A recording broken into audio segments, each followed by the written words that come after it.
Bismillah.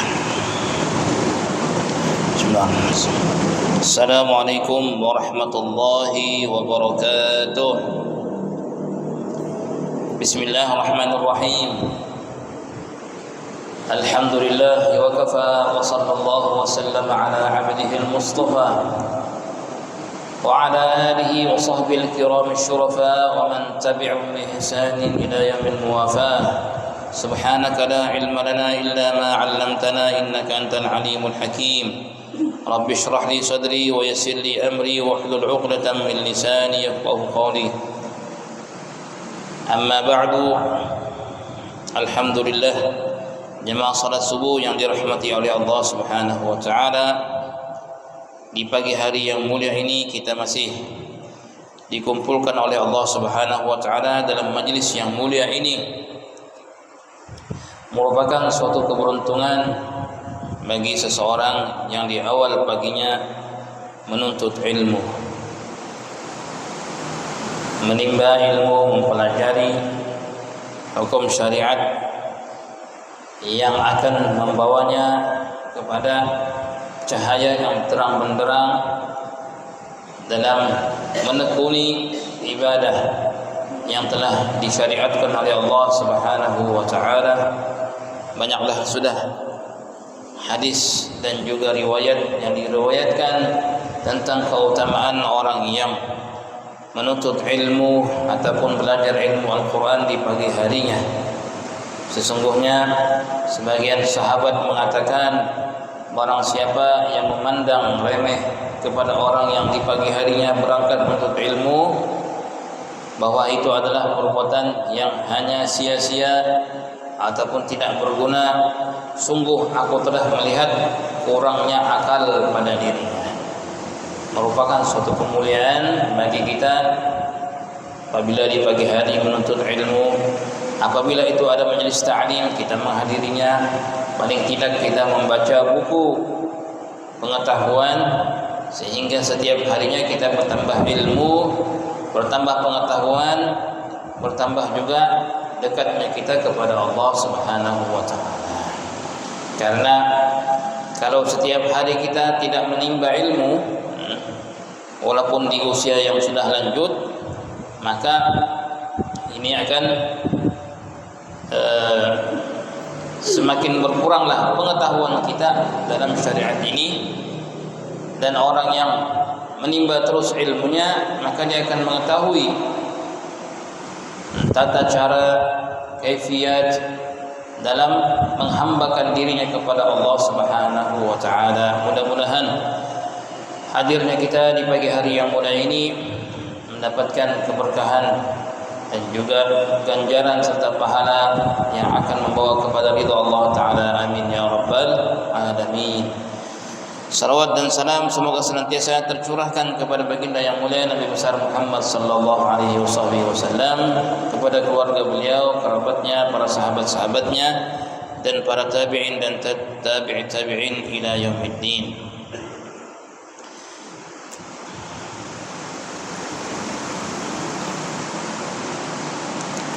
Di antara beberapa adab yang berkaitan dengan mengucapkan salam adalah bermusafahah, bersalaman merupakan sesuatu yang disunnahkan Nabi sallallahu alaihi wasallam. Dan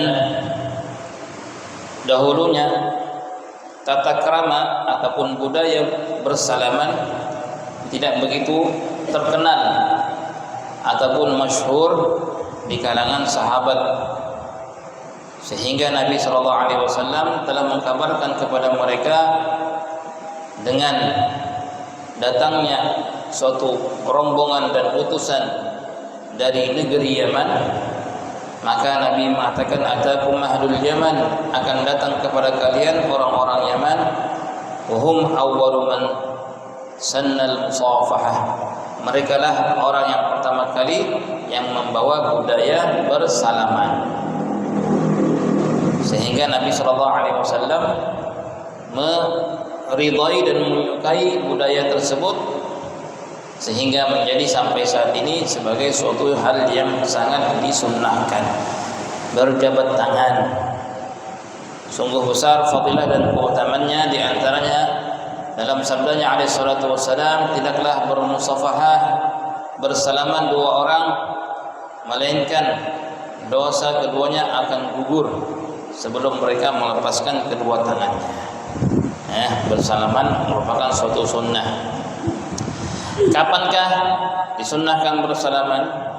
Disunnahkan bersalaman tatkala seseorang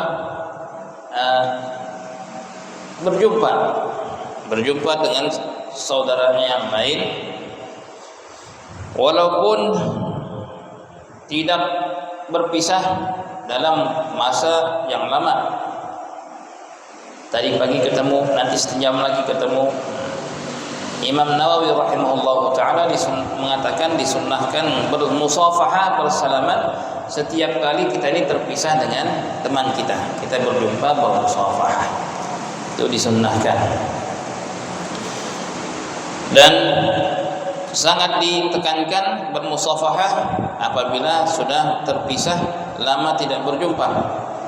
Sangat ditekankan dalam keadaan sekarang bermusafahah, bersalaman, dan juga berpelukan. Berpelukan ini digalakkan apabila berjumpa setelah perpisahan yang lama. Disunnahkan untuk bersalaman dan juga berpelukan, beragap bilang orang itu. Adapun kalau berjumpa sehari-hari cukup dengan bermusafahah, bersalaman, bersalaman.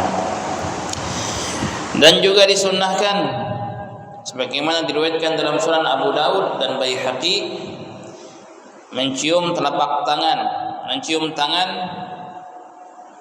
tangan orang yang dipandang memiliki ilmu dan orang soleh ataupun orang zuhud, ataupun memiliki keutamaan dan kemuliaan yang berkaitan dengan agama. Sayyiduna Zari' meriwayatkan ketika datangnya utusan dari kabilah Abdul Qais, maka mereka berkata, faja'alna natabadaru min rawahilina fanuqabbilu yada Rasulillah sallallahu alaihi wasallam wa rijlahu.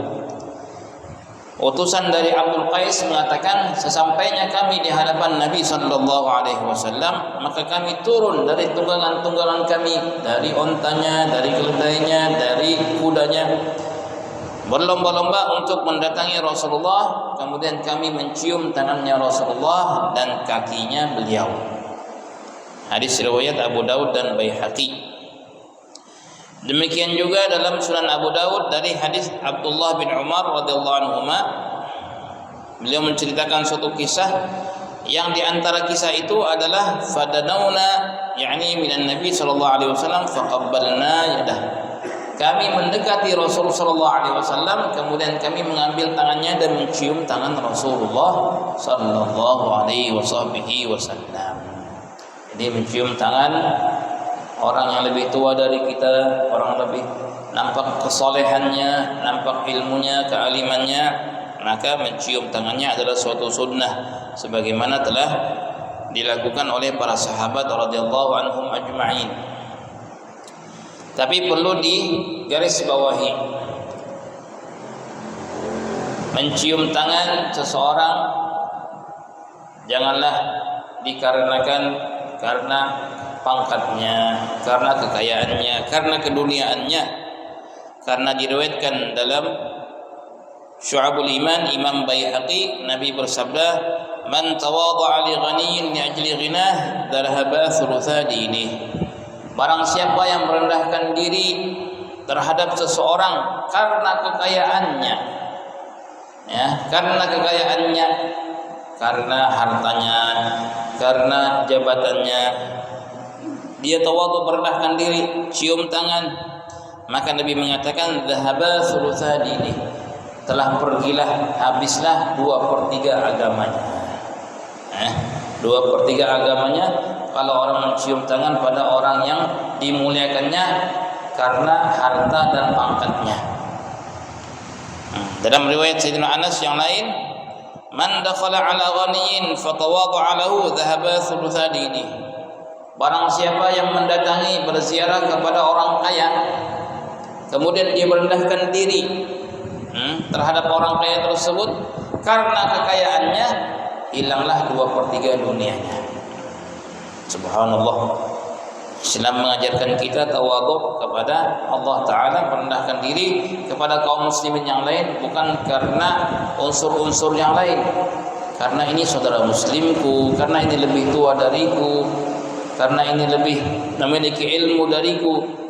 Tapi dalam keadaan dunia, jangan sekali-kali kita ini merendahkan diri karena kekayaannya. Karena kekayaannya, maka akan hilanglah daripada 2/3 agamanya. Naam. Mencium tangan sebagaimana kita dengarkan tadi. Dan juga disunnahkan berdiri tatkala datang kepada kita seseorang yang memiliki kemuliaan ilmu ataupun kesolehannya, ataupun seorang yang memiliki sifat-sifat yang baik, untuk memuliakannya, bukan untuk riya, bukan karena sombong, bukan karena sombong. Sebagaimana sunnah seorang anak apabila datang orang tuanya, ayah dan ibunya, dia berdiri. Di antara suatu adab yang hari ini sangat-sangat hampir hilang dari lingkungan kaum muslimin, seorang anak berbicara dengan orang tuanya, orang tua berdiri, dia duduk. Ini bukanlah tata krama yang benar. Islam mengajarkan berdiri wahai anak, muliakan ayahmu, muliakan ibumu. Sama kiai, sama habibnya, sama ini gurunya, bangun berdiri. Sama orang tuanya enggak? Sama orang tuanya tidak. Allahu Akbar. Ya. Dan termasuk orang tua adalah mertua. Mertua. Dulu pernah nih guru kita yang almarhum Kiai Lutfi mengatakan, saya ini paling tidak suka kalau ada santri yang sombong kepada mertuanya. Sedangkan dalam Islam, mertua baik yang laki dan perempuan itu setara dengan ibu dan bapak kandung kita. Mentang-mentang dia punya ilmu, mentang-mentang hafal Quran, sama mertua tidak cium tangan. Sama mertua berbicara dia duduk, mertuanya berdiri. Paling tidak suka, karena ini melanggar daripada adabnya Islam. Orang tua kandung kita, orang tua mertua kita, kedudukannya sama. Maka kita wajib memuliakan mereka, berbakti kepada mereka. Allahu Akbar. Dan disunnahkan untuk orang yang tadi dimuliakan, ketika dia datang kita berdiri untuknya. Orang yang dimuliakan tadi, yang orang lain berdiri untuknya, hendaklah dia memandang bahwasanya kemuliaan tersebut datangnya dari Allah. Jangan sekali-kali dia merasa takjub tatkala orang berdiri untuknya, orang memuliakannya, orang berkhidmat padanya.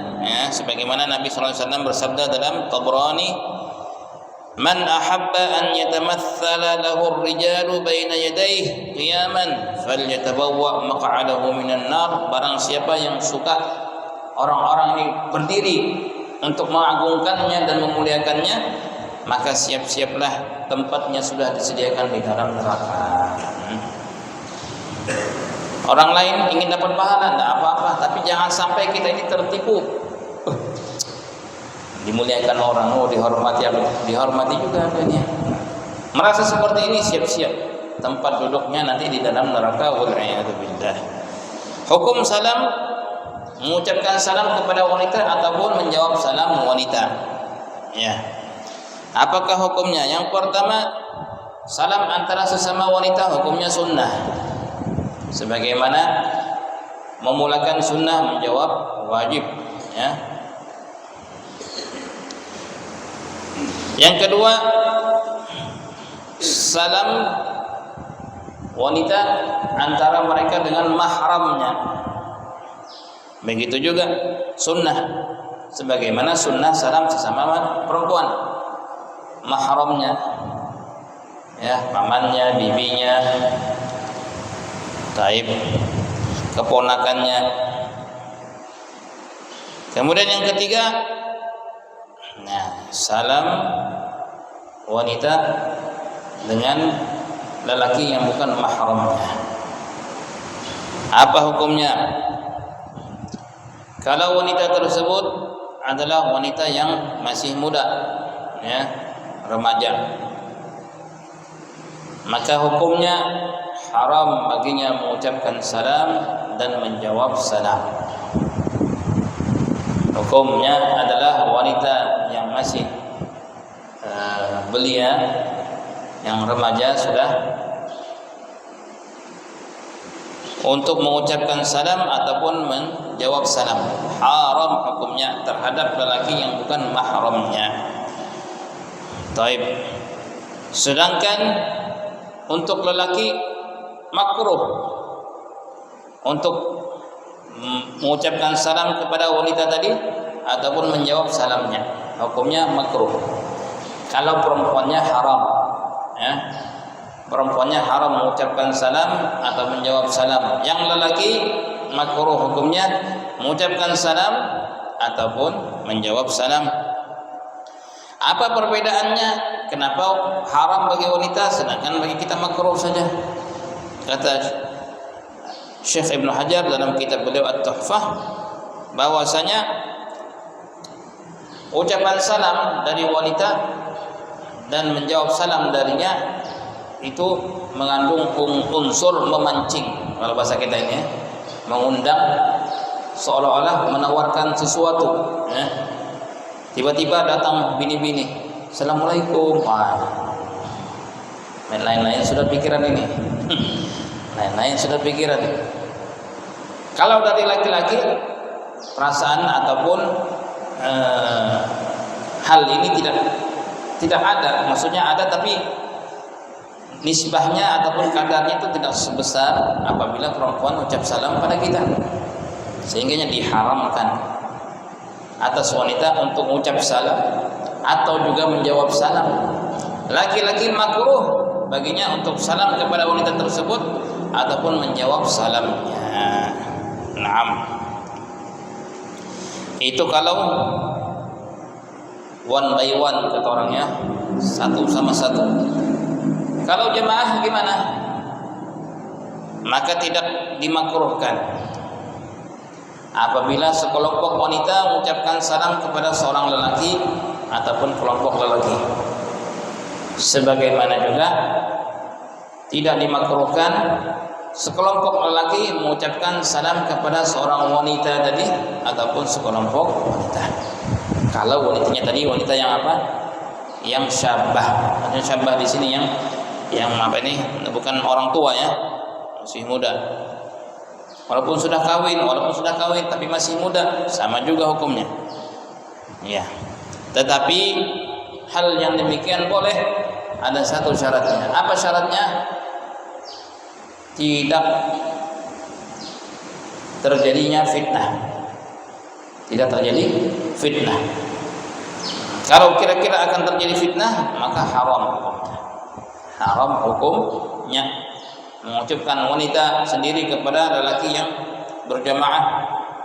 Boleh tadi, tapi khawatir fitnah karena wanitanya terlalu cantik misalkan, ataupun minta maaf pakaiannya yang bilang beberapa orang kiai, banyak pakaian wanita sekarang yang dipakai pakaian bayi, sudah cukup menutup auratnya, pendek semua lengannya, kakinya, maka ini akan mengundang fitnah, maka haram. Kalau sudah haram, tidak wajib bagi jemaah lelaki tadi menjawab salam wanita itu, karena ini menimbulkan fitnah. Kapan tadi boleh? Yang pertama syaratnya adanya jemaah, baik yang mengucapkan salam ataupun yang menjawab salam. Yang kedua, tidak timbulnya fitnah dengan menjawab dan mengucapkan salam itu. Ayo. Di antara dalil yang membolehkan salam ini dalam Musnad Imam Ahmad dan juga Sunan Abu Dawud dan Ibnu Majah, Sayyidatuna Asma binti Yazid berkata, "Marra bina Rasulullah sallallahu alaihi wasallam wa nahnu fi niswatin fasallama alaina." Suatu ketika kami jemaah wanita telah lalu di hadapan kami Nabi sallallahu alaihi wasallam dan beliau pun mengucapkan salam kepada kami. Nah, ini kalau wanitanya tadi yang istilahnya masih muda ya. Kalau sudah tua, kalau wanita itu sudah tua, maka disunnahkan untuk mengucapkan salam kepadanya walaupun bukan mahram, ya. Sudah tua, sudah jompo, sudah nenek-nenek, maka boleh mengucapkan salam kepadanya walaupun one by one, ya. Satu sama satu, ataupun sekelompok juga boleh. Baik kita memulakan salam ataupun menjawab salamnya, hukumnya juga boleh. Ataupun dia yang mengucapkan salam atau menjawab salam, hukumnya juga sunnah. Kalau dia salam wajib kita untuk menjawabnya. Naam. Diriwayatkan dalam Sahih Imam Bukhari bahwasanya Sayyidina Sahal mengatakan, suatu ketika di hari Jumat kami ini lagi seperti ada acara, ya, seperti sesuatu yang apa ya, seperti acaranya menggembirakan atau pesta seperti itu. Qultu lima, kenapa? Mereka mengatakan karena seorang wanita yang tua telah mengirim suatu bibit. Karena orang-orang Ansor ini kalau urusan kebun ini paling suka. Jadi gembiranya mereka hari itu di hari Jumat karena ada seorang wanita tua telah memberikan suatu hadiah, yaitu bibit korma. Maka dia pun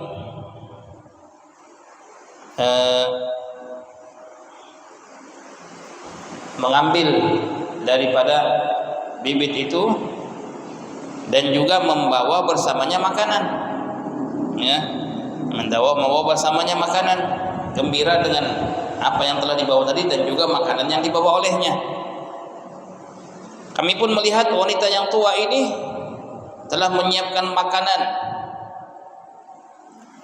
dan juga dia telah membuat adonan roti, pertanda baik. Apa ini? Wah, hari ini pasti akan bikin masakan yang enak.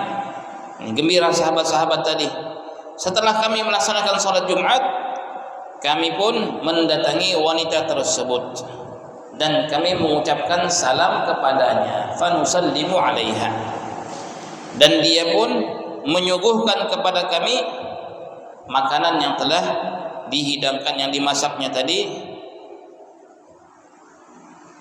Kemudian kami pun gembira dengan makanan itu dan kami pun tidur qailulahnya di hari Jumat setelah Jumat di hari itu. Yang biasanya kebiasaan sahabat kalau tidur siang itu sebelum zuhur, tapi di hari itu kami mengakhirkan qailulahnya, tidur siangnya setelah Jumat, setelah kami makan di rumah wanita tua itu.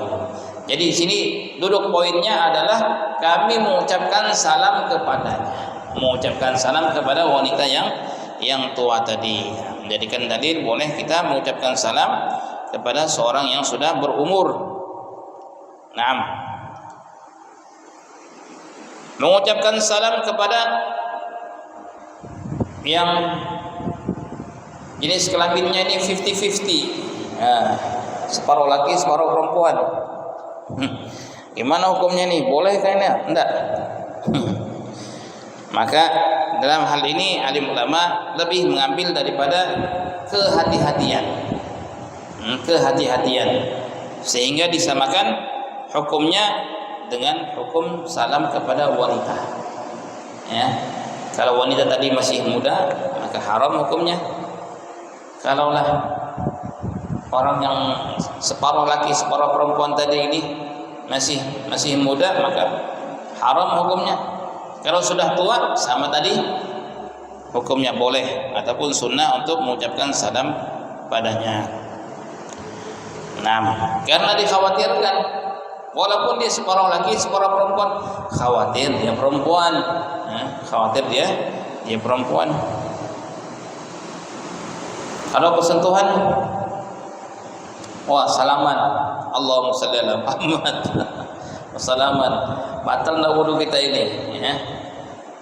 Tidak batal, ya, karena tidak jelas identitasnya. Melainkan kalau wanita betulan itu baru batal. Tapi kalau syak ragu, syak itu tidak menghilangkan yang yakin dalam kaidah fikihnya. Asyakku la yazuru bil al-yaqinu la yazuru bisyak. Keyakinan itu tidak akan hilang dengan adanya keraguan. Kalau berjabatan tangan dengan orang yang separuh laki separuh perempuan tidak membatalkan wudu, tetapi hukumnya makruh. Ya, hukumnya apa? Makruh. Mengucapkan salam kepada anak-anak hukumnya sunnah. Sebagaimana diriwayatkan dalam Sahih Imam Bukhari, Sayyidina Anas berkata, annahu sallallahu alaihi wasallam marra ala sibyan fasallama alaihim wa qala kana an-nabiy sallallahu alaihi wasallam yaf'alu. Suatu ketika Sayyidina Anas bin Malik melewati suatu kelompok anak-anak yang lagi bermain. Akhirnya beliau mengucapkan salam, Assalamualaikum warahmatullahi wabarakatuh. Kemudian beliau berkata, seperti inilah dulu Rasulullah apabila berjumpa dengan anak-anak beliau mengucapkan salam. Ya. Jadi disunnahkan. Ya. Dan di antara hikmahnya itu kata alim ulama adalah menanamkan ketawadhuan di dalam hati. Kadang-kadang kita kalau tidak salam pada orang yang lebih tua ataupun lebih hebat dari kita, kadang-kadang kita malu. Masa anak-anak saat itu ucap salam juga. Salam. Ini melatih diri kita sebagai orang yang senantiasa mudah terangkat, mudah sombong, mudah ria. Ketika mengucapkan salam dengan anak-anak, kita akan terlatih menjadi orang yang tawadhu' dan merendahkan diri.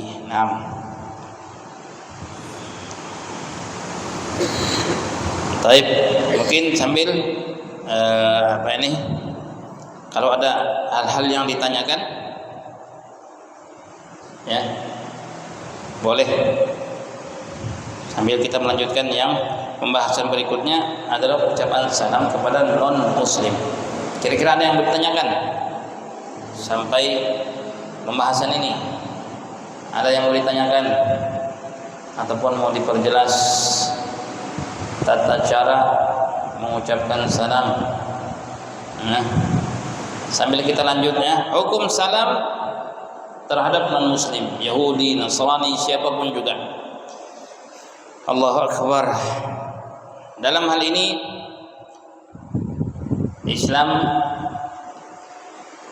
sangat tegas bahwasanya diharamkan bagi kita mengucapkan salam kepada orang yang bukan agama kita, karena salam itu mengandung makna dari keselamatan hanya kepada orang yang beriman. Kalau ingin selamat dunia akhirat, berimanlah, masuklah ke dalam agama Islam. Ya. Dan juga diambil dalil dari sabda Nabi yang akan kita dengarkan nanti bersama-sama, bahwasanya beliau mengatakan kalau mereka salam pada kalian. Dari sini alim ulama memahami bahwasanya tidak boleh kita memulakan salam. Kalau mereka salam, baru di sini ada tata krama. Dalam riwayat Imam Bukhari dan juga Muslim dari Imam Malik, Nabi bersabda, Innal yahuda idza sallamu alaikum yaqulu ahaduhum assalamu alaikum faqul alaika. Ya, Nabi bersabda, sesungguhnya orang-orang Yahudi kalau mengucapkan salam kepada kalian, mereka akan mengatakan Assalamu, bukan assalamu, assalamu alaikum. Maka katakan kata Rasulullah, wa alaika. Cukup gitu ya. Ataupun wa alaikum. Kalau mereka mengatakan assalamu alaikum, bilang aja wa alaikum. Karena sam itu artinya adalah maut, kematian. Jadi mereka dahulu sengaja mendatangi orang-orang Islam dan mengucapkan assalamualaikum supaya orang Islam juga menyaut, padahal bukan salam yang diucapkan mereka melainkan sam. Apa itu sam? Kematian untuk kalian katanya sama kita. Oh, Nabi mengajarkan apa? Wa alaika. Bas, itu saja. Cukup untukmu juga. Lantas kalau dia tidak mengucapkan assalam, dia mengucapkan assalamualaikum, sebagaimana di zaman kita ini non muslim sudah fasih ya dalam mengucapkan assalamualaikum warahmatullahi wabarakatuh.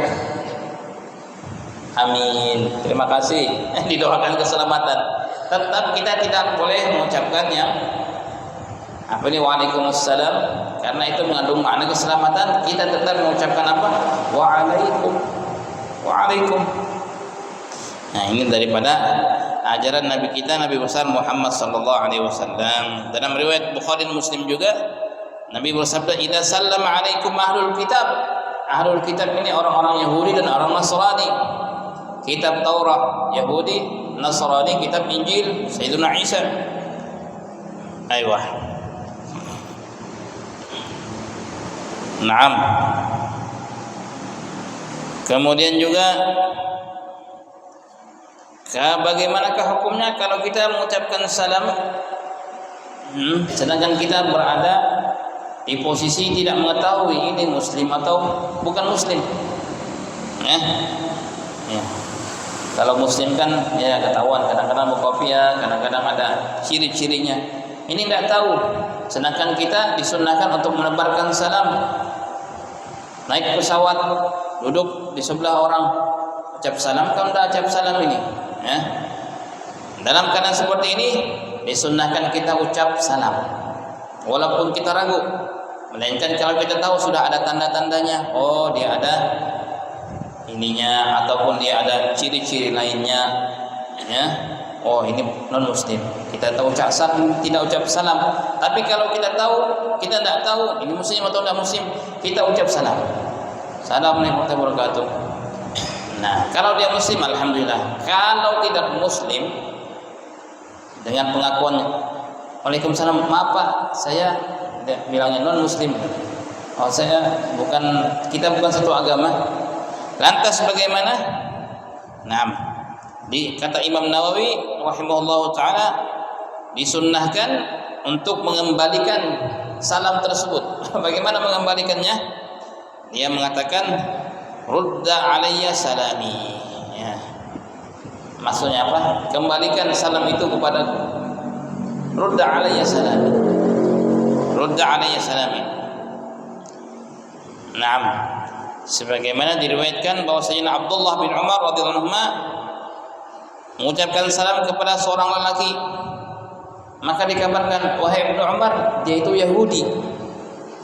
Maka Sayyidina Umar mengikuti orang tadi dan mengatakan kepadanya, rudda alayya salami, kembalikan salamku. Nah, kembalikan salamku.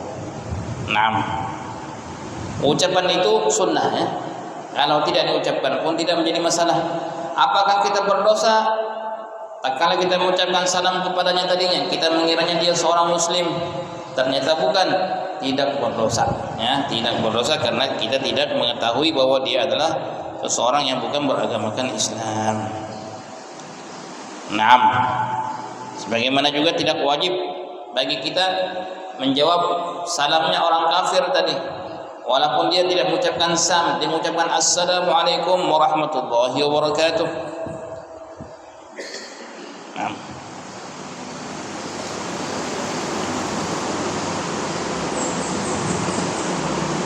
Baik.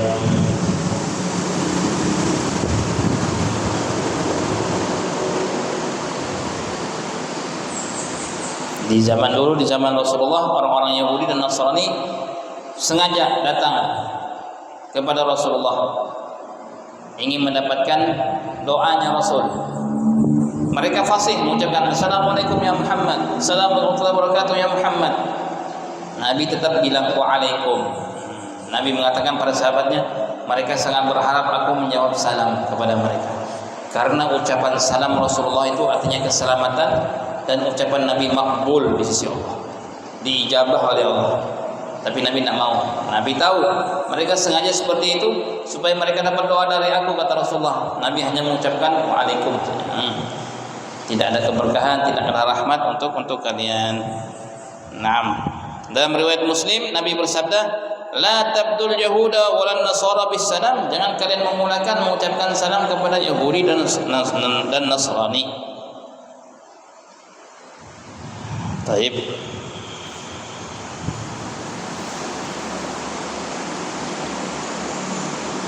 Ada yang ingin tanyakan?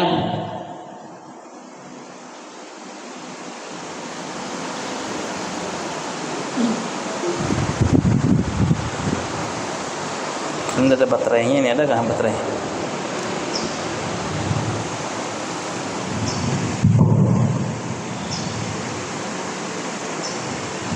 Assalamualaikum warahmatullahi wabarakatuh. Waalaikumsalam.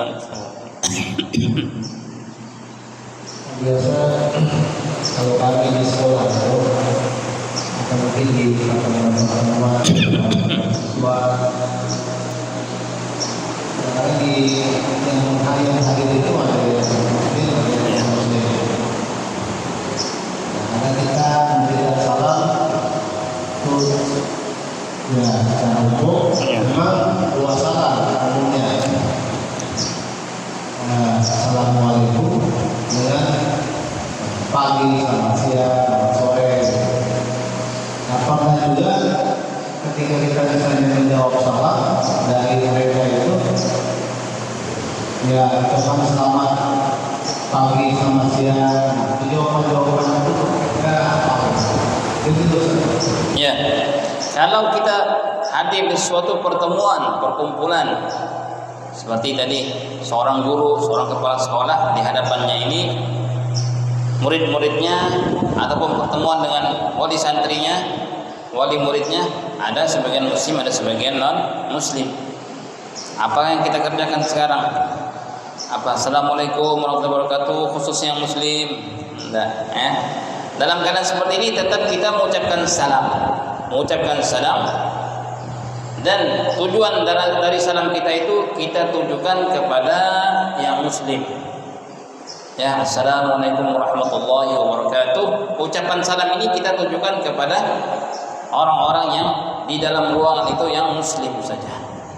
Sebagaimana diriwayatkan dalam Sahih Bukhari dan Muslim dari hadis Sayyidina Usama bin Zaid ketika Nabi SAW melalui suatu majlis, di situ bercampur kaum muslimin dan orang-orang musyrik ketika itu, ya, yang menyembah berhala, dan Yahudi pun juga ada, seperti Abdullah bin Ubay bin Salul, ya, Abdullah bin Rawaha dan lain-lainnya, orang-orang Islam, orang-orang non Muslim. Maka Nabi SAW mengucapkan salam kepada semuanya, ya. Jadi boleh, sunnah untuk apa? Menjawab salam itu. Tamam. Ada soalan yang lain?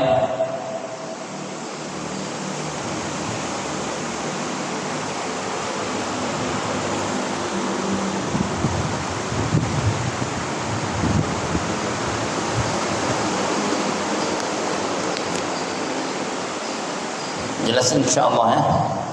Ya, mudah-mudahan Allah Subhanahu wa taala mengaruniakan kepada kita insyaallah hubbus salam, cinta atas mengucapkan salam, sehingga kita menebarkan salam tersebut dan mengamalkannya dalam keseharian kita. Dan mudah-mudahan dengan bertebarnya salam ini, sebagaimana janji Nabi, tidakkah aku tunjukkan kepada kalian, aku kabarkan sesuatu yang kalian apabila kalian mengerjakannya, kalian akan mencintai satu dengan yang lain. Afsyus salama bainakum, tebarkanlah salam sesama kalian.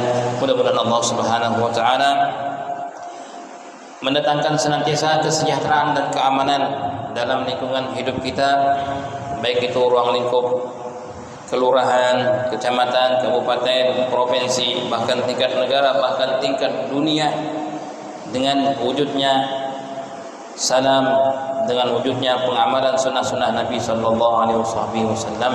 Dan kita berdoa senantiasa kepada Allah Subhanahu wa taala, mudah-mudahan peperangan yang bergejolak yang lagi terjadi segera diangkat oleh Allah Subhanahu wa taala.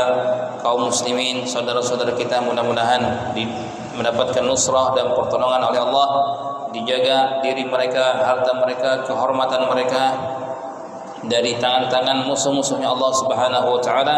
Yang meninggal di antara mereka mudah-mudahan mendapatkan pahala syahid di sisi Allah Subhanahu wa taala. Amin ya rabbal alamin. Subhanakallahumma wa bihamdika asyhadu an la ilaha illa anta astaghfiruka wa atubu ilaik. Assalamu alaikum warahmatullahi wabarakatuh. Allah